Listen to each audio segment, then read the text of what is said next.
Paulus was bereid om sy lewe te waag vir een verklaring. In die strate en sinagoges van Thessalonika het hy oor dit verkondig. Hy het verkondig, Yeshua is die Messias.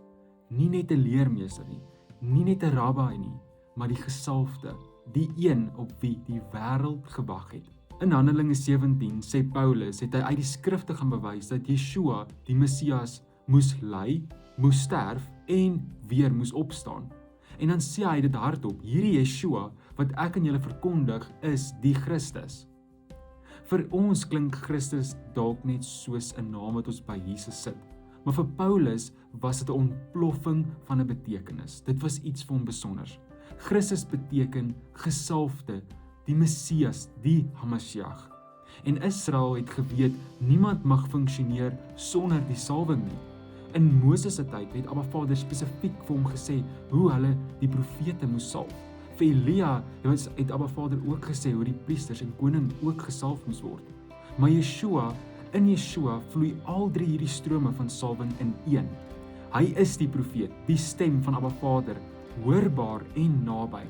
En Yeshua sê self, my skape luister na my stem. En deur Yeshua wat ons profeet is, kan ons hom hoor.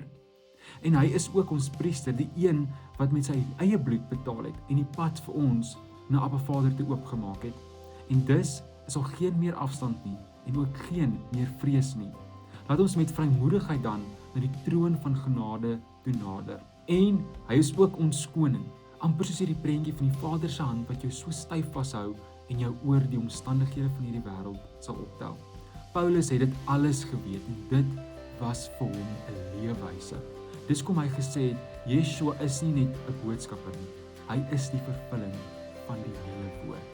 Die wet het hom aangekondig, die profete het hom voorspel en die salwing het na hom toe gewys.